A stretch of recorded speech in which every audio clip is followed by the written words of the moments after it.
Long ago, in ancient Greece, there was a king named Athamas.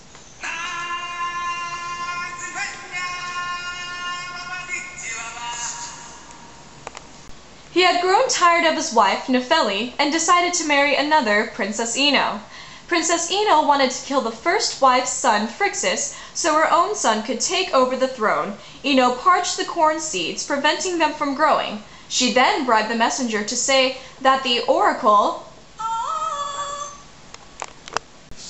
said that the corn would not grow without the sacrifice of Phrixus. Nephele, the first wife, prayed to Hermes to save her son, and Hermes sent a golden ram down that carried Phrixus off to the country of Colchis.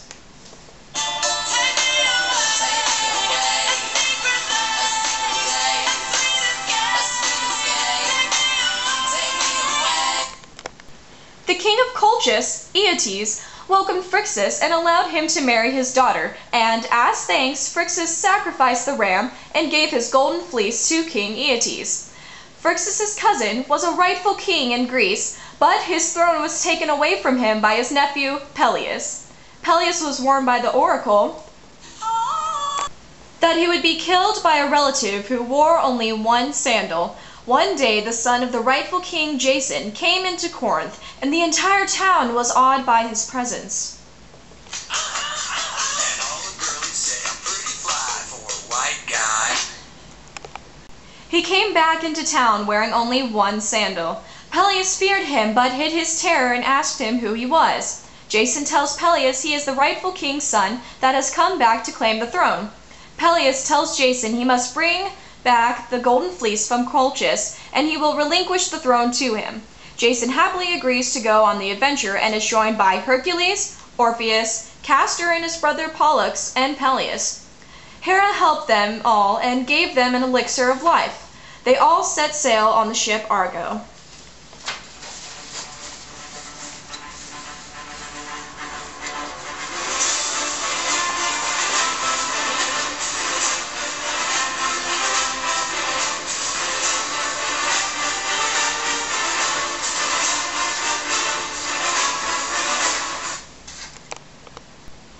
Their first stop on the adventure was on the island of Lemos, where only women lived. Soon after, they set sail only to lose Hercules and his armor-bearer Hylas. They continued on without Hercules and met Phineus, an old man that Zeus had cursed, so whenever the man would attempt to eat, harpies would come down and destroy his food. The old man says that only the two brothers could kill the harpies. The sons of Boreas, Castor, and Pollux agree to help. The two brothers fight against the harpies and rescue the old man.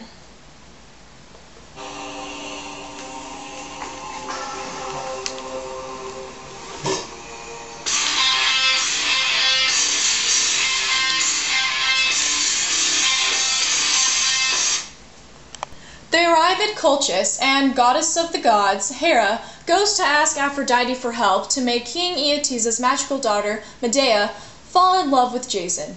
Aphrodite is surprised at her visit, but agrees and promises Cupid a plaything if he makes Medea fall in love with Jason. Jason and the heroes were escorted to the king. Cupid shoots Medea with an arrow as soon as she sees Jason, and she is overwhelmed with her sudden love.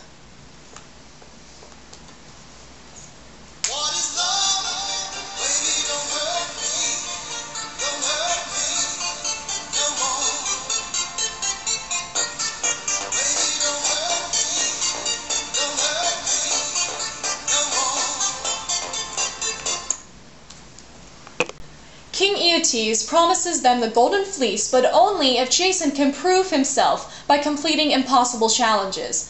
Jason's test is to yoke two bulls with feet of bronze that breathe fire, then plow the field with them.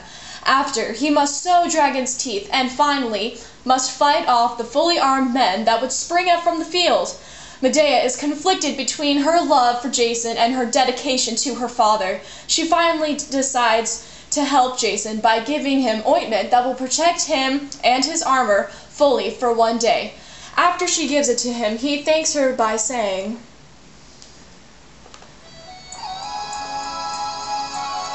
"Never by night and never by day will I forget you. If you will come to Greece, you shall be worshipped for what you have done for us, and nothing except death will come between us.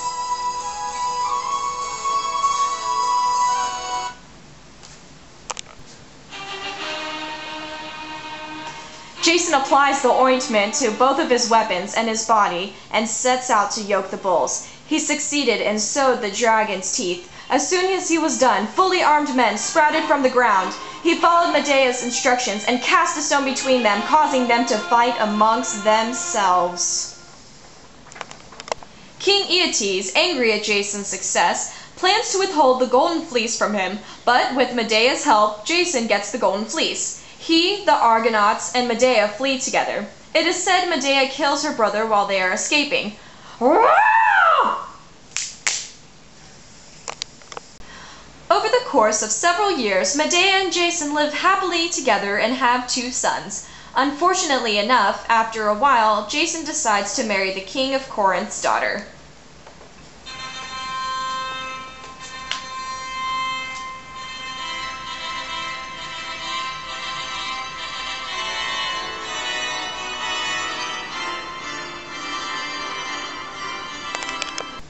Out of anger and fear for her sons, Medea plots to kill Jason's new wife. She has her sons take the second wife, a magical robe that melts her skin and soon kills her. Jason, finding his new wife dead, goes after Medea only to find she has killed their 2 sons and is fleeing on a chariot.